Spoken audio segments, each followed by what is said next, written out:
All right, James Cole. Help me, Judge. All right, thank you.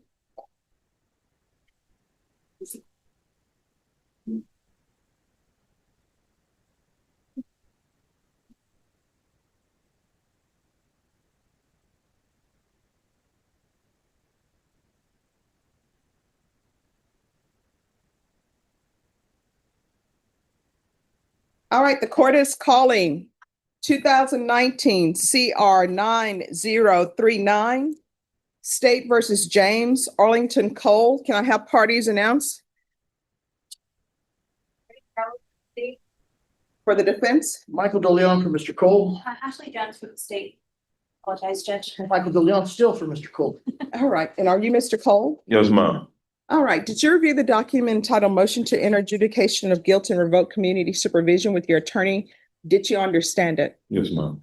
Are you the same James Arlington Cole who was placed on deferred adjudication in 2019 CR 9039 for the offense of aggravated assault with a deadly weapon on February 12th, 2024 for a period of 6 years? Is that you? Yes, ma'am.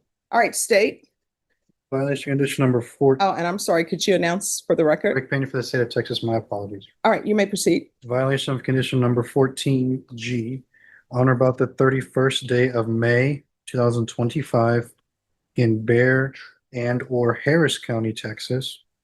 The defendant, James Arlington Cole, did then and there fail to attend, comply with all rules, regulations, instructions, and financial agreements as directed by the court and or supervision officer and or the head of or authorized personnel of the following counseling education program, state accredited battering intervention and prevention program in a violation of condition number 14G. How do you plead to that? True or not true? True. Your Honor, I had. Just one moment. Judge, we're gonna be doing true with an explanation. All right. So with regards to the other violations, State will waive the other 2 violations, Your Honor. any objections? No objections. Did you understand by pleading true to violation of 14G, the court could find it true, grant the motion, find you guilty, and sentence you up to 20 years in prison and up to $10,000 fine? Yes, ma'am. Knowing that, do you still wish to plead true to violation 14G? Yes, ma'am. Court will find 14G true. Is there proposed agreement? There is not, Your Honor. Both sides are going to go open to the court with our recommendations. All right, state, what are you recommending? To revoke the defendant's probation, adjudicated guilty, and sentence the defendant to 6 years TDC. All right, and defense? Judge, We have witnesses or, no witnesses, Your Honor, just argument. all right, what are you We're requesting? going to be requesting for Mr. Cole to be placed back on deferred adjudication, and we like to explain what was going on with the MTR. All right. Let me hear And, explanations. let me Yes. explain. First of all, on the BIP program, his deferred was transferred to Harris County. That's where he's from. He completed a lot of the BIP program over there. He was exited from the program because he didn't make his payment for the BIP program. Our best estimate is that he completed maybe almost 90%. He was talking about graduation. So here's my question. Mhm. Do we have proof that he was exited from the program for non-payment? No, you can lower your hand. So here's the thing. Let me explain something to you. You're saying I was exited from the program because I was unable to pay. Okay. Your client, your attorney saying he was exited from the program because my client told me he was unable to play. It's like, where's the proof? Can I speak, Your Honor? Well, let me just be clear. So is this for failure to pay? That's what That is is, that is our understanding, Judge. I don't know if probation has any more information beyond that, given the fact that this case. well, let's call probation in Harris County. Okay. And let's see if they'll zoom in. And if this is about payment, then we'll see what's going on. We can find out. All right? Are you fine? Okay, Judge. Yes. You have larger support from the bid program. And on the part for dated June the fourth of 2024, for the month of May 2024. It indicates he attended 11 of 12 sessions.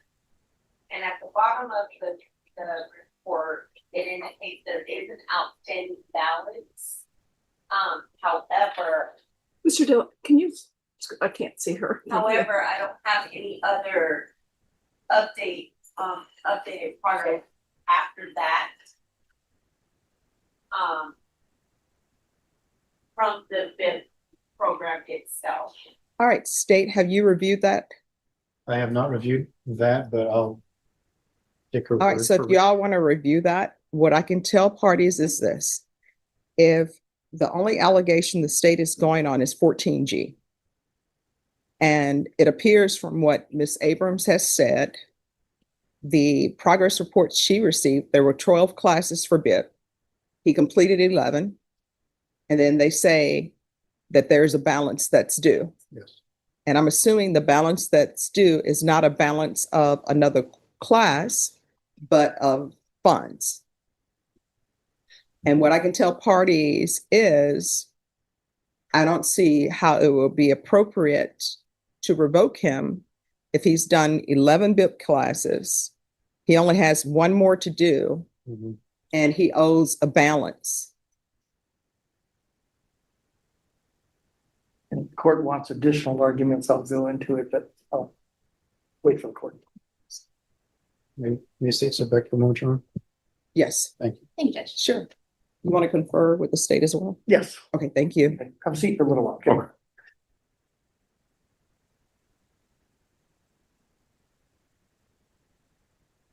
And is that for family violence? All right, I'll take that up right after this. Can you let him know?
Read five.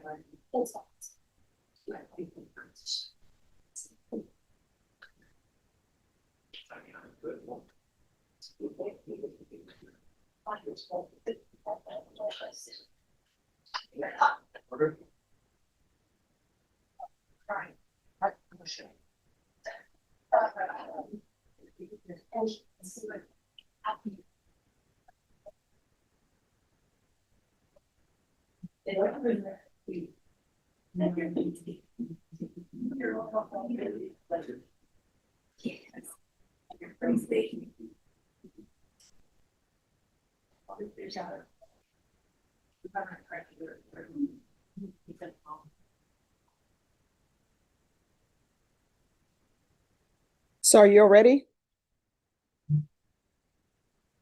Judge. All right, Mr. Cole?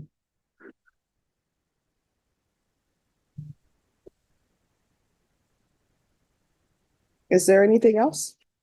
I have an argument if I could make, Karen, before you make your ruling, if that's okay. Yes.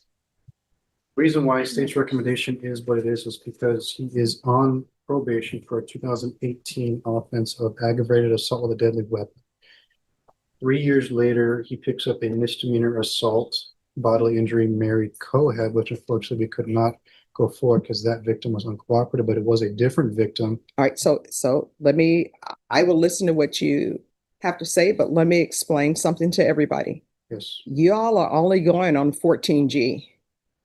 And that's the only thing that I have before the court. Now, I see the motion to revoke and I see there is a violation of number 1.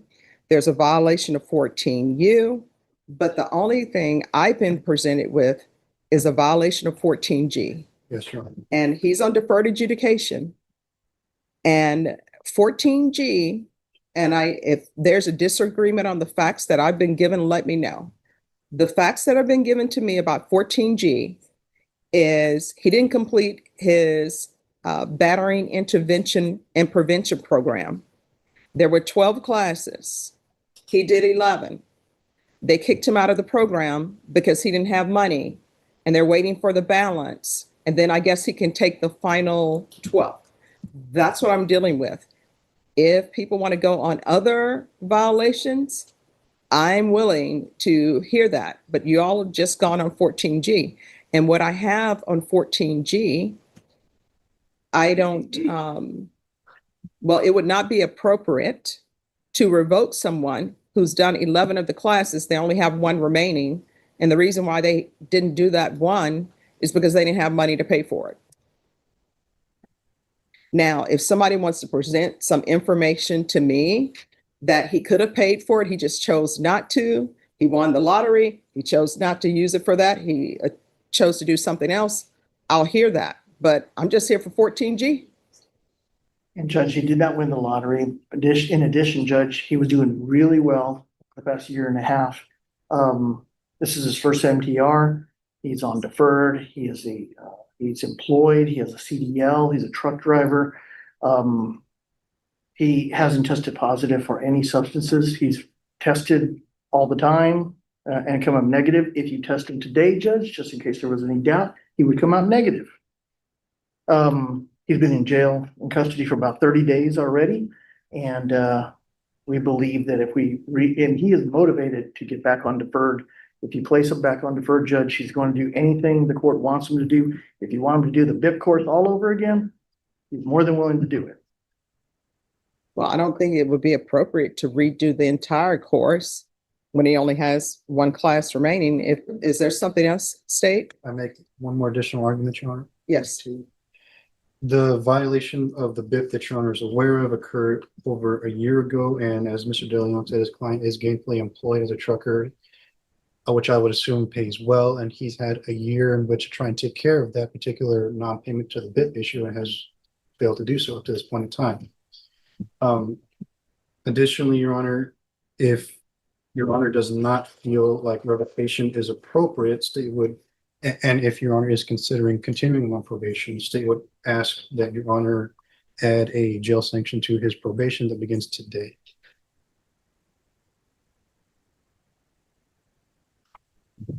All right. This is what I can tell everybody. There's one outstanding class. Am I correct in that? Correct, Judge. It appears so, yes, sir. And this motion to enter adjudication of guilt and revoke community supervision was filed on June 12th, 2025. And we'll have to look in to see when he was actually arrested on this, because sometimes motions to enter adjudication of guilt, they're signed, they're filed, and then if he was in Harris County and if he were arrested in Harris County, he would have needed to be brought back to Bear County. So these are your choices. You know yourself better than I do. You know yourself better than your counsel does or the state does. I do realize that the state is only proceeding on 14G. I don't understand about this thing from North Carolina on June 8th, 2025. But these are your choices. I can continue you. Or I'll sentence you to 2 years in the prison. Those are your choices. Which one do you want? You want to be continued? You want to? Well, I can tell you right now, based upon what's in the motion to revoke, maybe truck driving is not for you. Because the violation, and I'm not considering it, the state didn't present any information, but I see it where it's alleged to have been committed in North Carolina. And I think that's related to he's driving his truck in North Carolina. So maybe he should not be allowed to drive in other states. Absolutely. Now, I've had a discussion with my client, Your Honor, and if placed back on deferred, he knows that, if he gets in trouble again, he's going to be back in front of the 187. So he understands there can be, bad consequences. So, but he has reiterated to me, he does want to be placed on deferred, back on deferred, and he'll do whatever the court asks him to do. Well, if he wants to be continued and deferred and continue to drive a truck, I'm not going to allow him in the state of North Carolina. I think he'll agree to that easily. Is there anything else?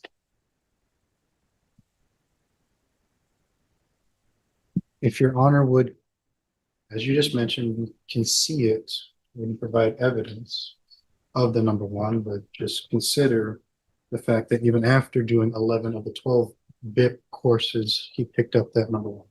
That's all I'm going to say. Well, I don't know if that rises to the level of preponderance of the evidence, which is the standard of proof in motions to revoke.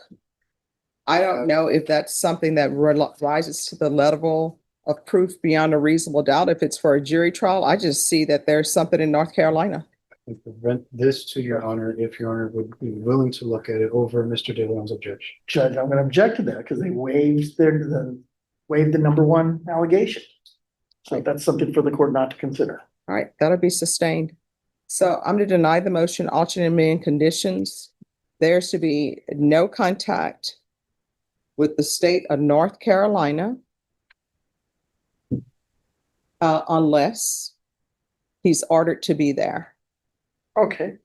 Legally ordered to be there, not by your employer says you need to drop off a load in North Carolina. You're not allowed in the state of North Carolina unless in the state of North Carolina, they have a hearing for you in a court of law. Yes, ma'am. Understood.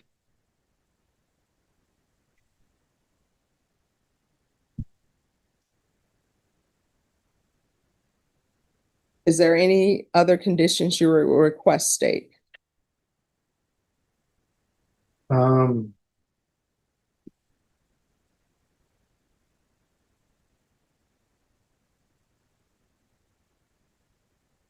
For the defendant as well.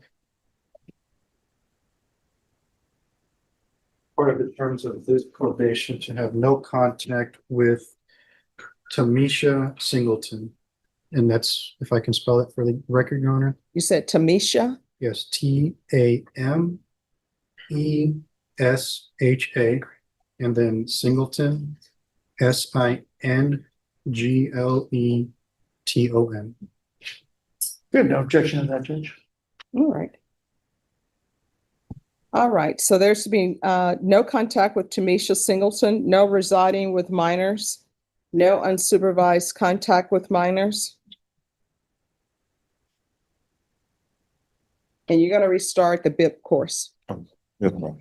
And Ms. Abrams, that needs to be restarted within 15 days.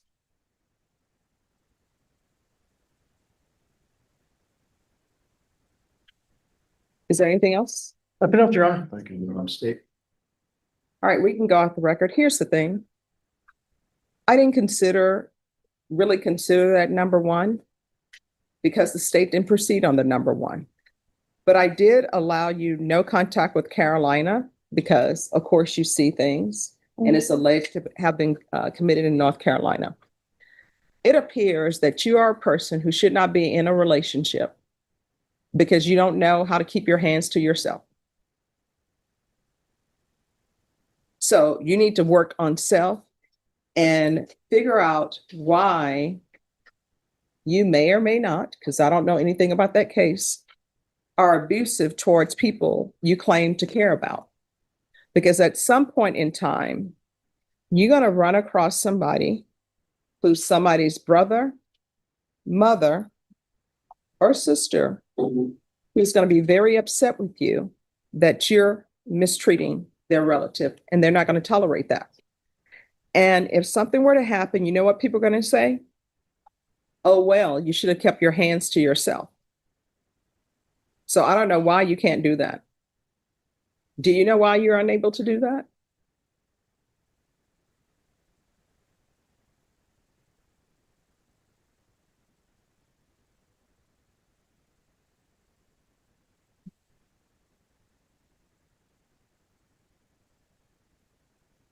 Your Honor.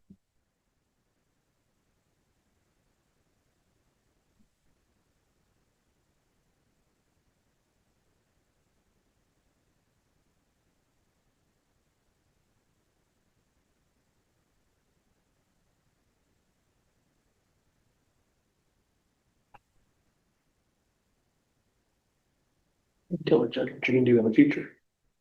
Well, Yes, no, I'm- not what you're going to do. No, not what you're going to do in the future. Why can't you keep your hands to yourself? Why do you keep being abusive towards people you claim to care about or claim to love? It wasn't my intention. No, I don't want to talk about your intention because you're here.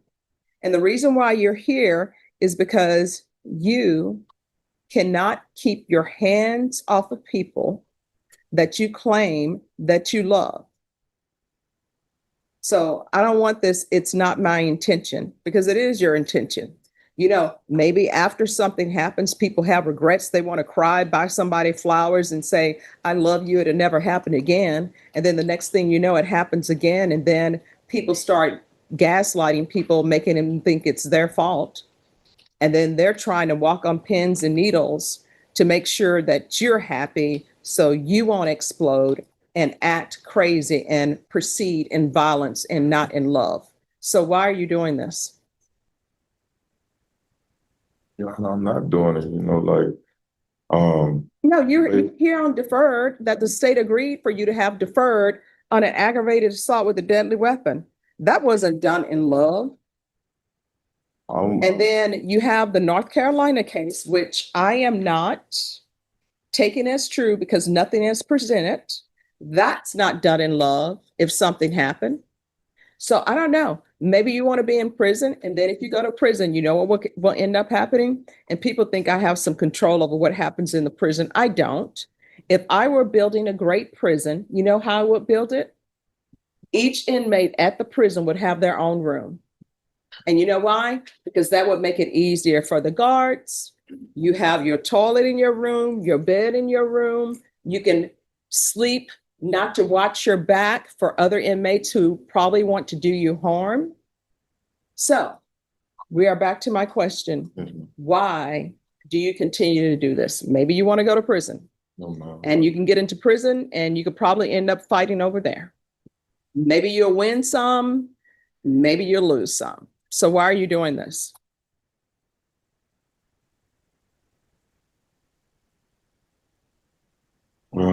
I really don't know, Your Honor. I'm just gonna be honest with you. Hope so. I am. I'm gonna be honest with you from my heart. And I really don't be in a relationship with women. It just, they be with me because of who I am and what type of stuff I do, like work and stuff like that. So it really don't be out of love or passion or Oh, no, here's the thing. I understand.